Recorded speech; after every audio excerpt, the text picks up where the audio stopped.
ఇంటికన్నా పిండితో ఏదో ప్రయోగం చేస్తున్నట్లున్నావు. అవును, నీ మీదే ప్రయోగించడానికి కారపూస చేస్తున్నా.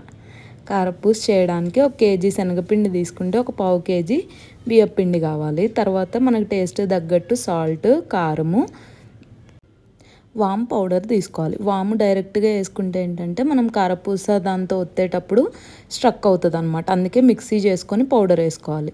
తర్వాత ఈ స్పైసెస్ అన్నీ మంచి పిండిలో కలుపుకొని వాటర్ పోసుకొని మంచిగా చిన్న చిన్నగా పిండి మొత్తం కలిపేసుకోవాలన్నమాట. మంచిగా ఈ కన్సిస్టెన్సీ వచ్చేదాకా పిండి కలుపుకొని మరీ గట్టిగా ఉండొద్దు, మరీ జారుగా ఉండొద్దు. జారుగా ఉంటే ఏంటంటే ఆయిల్ ఎక్కువ పీలుస్తుంది. సో కరెక్ట్ కన్సిస్టెన్సీ మీడియంగా కలుపుకొని ఈ కారపూస చేసే గిద్దల్లో పెట్టేసుకొని కావాల్సినంత పిండి అది మంచిగా ఒక ప్యాన్ పెట్టుకొని ఆయిల్ హీట్ ఎక్కిన తర్వాత అందులో ప్రెస్ చేసేయాలన్నమాట. సింగిల్గా కట్ అవ్వకుండా ప్రెస్ చేస్తే ఏంటంటే మంచిగా సింగిల్ చుట్టులాగా వస్తుంది అనమాట. మనం మధ్య మధ్యలో ఆపేస్తూ ఉంటే బ్రేక్ అయిపోద్ది కారపూస. దీన్ని మంచిగా రెడ్ కలర్ వచ్చేదాకా కాల్చుకుంటే మన కారపూస రెడీ. ఎలా ఉందో టేస్ట్ చేసే చెప్పే కన్నా. చాలా బాగా చేసావు కన్నా ప్రయోగం నా మీద, వంట మీద.